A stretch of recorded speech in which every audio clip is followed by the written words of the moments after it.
I know what you're wondering. The big question. Is Origami Yoda real? Well, of course he's real. I mean, he's a real finger puppet made out of a real piece of paper. But I mean, is he real? Does he really know things? Can he see the future? Does he use the Force?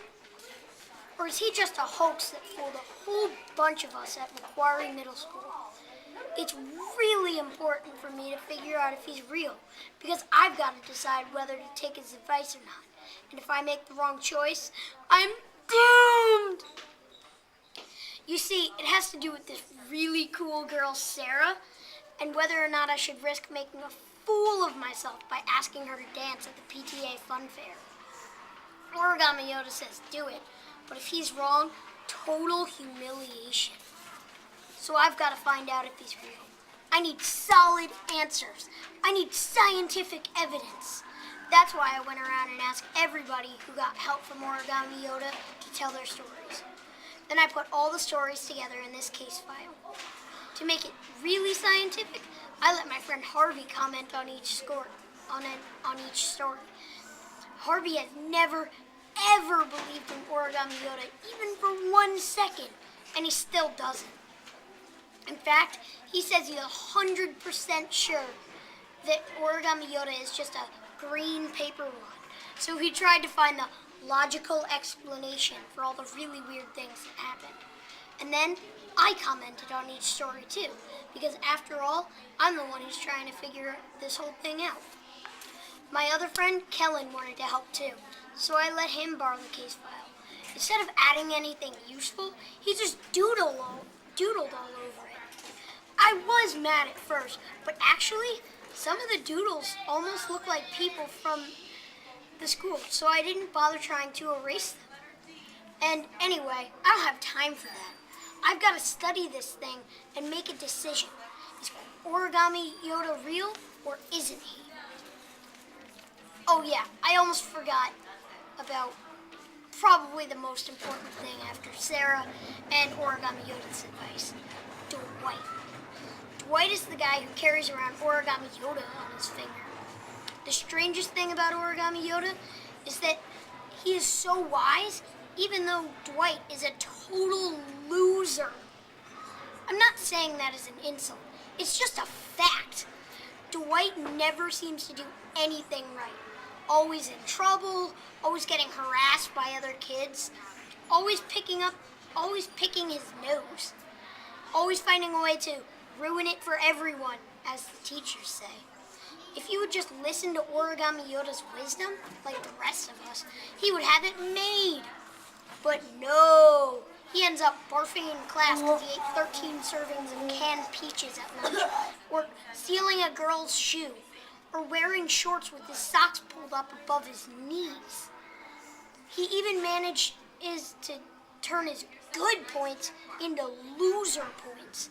See, he's the total origami master of our school. First, he made cranes and frogs and all that. Then he started inventing his own stuff. Origami Yoda is not just a perfect paper version of Yoda, he's also Dwight's own design. Dwight's not the first person in the world to make an Origami Yoda, of course. There are a bunch of them on the internet. But Dwight didn't download instructions. He actually created his own Origami Yoda. But it's one thing to make a paper Yoda, and it's another to ask people to talk to it. That's what makes him a loser. You can't go around school with a paper Yoda on your finger talking to people. I bet even Origami Yoda would tell him that if he would just listen. So anyway, this file has stories from all these kids at school who have had experiences with Origami Yoda and his advice. They tell what happened and if they believe in Origami Yoda and his powers or not. Like my friend Kellen, who drew the pictures. Origami Yoda helped him with a really embarrassing problem, so he kind of believes. Origami Yoda helped me with this really embarrassing problem, so kind of believe he's real. And Mike, who also got advice from Origami Yoda. He always used to strike out at baseball and cry. Then Origami Yoda came along and poof. Now he still strikes out, but at least he doesn't cry. I used to always strike out at baseball and cry. Then Origami Yoda came along and poof, I still strike out, but at least I don't cry. And Quavando, also known as the Cheeto Hog, everybody was being mean to him because, well, he's a Cheeto Hog. And then he got advice from Origami Yoda, and then almost no one calls him Cheeto Hog anymore.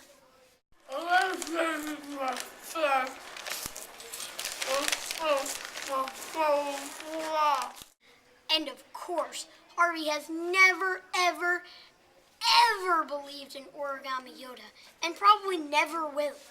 I have never, ever, ever believed in Origami Yoda, and I definitely never will. So, you want to know if Origami Yoda is real? You want to know about his amazing advice?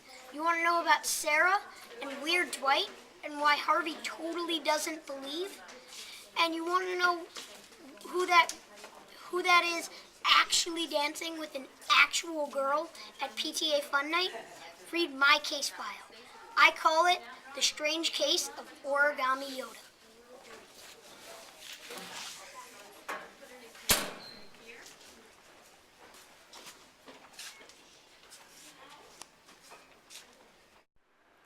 Oh, read book you must.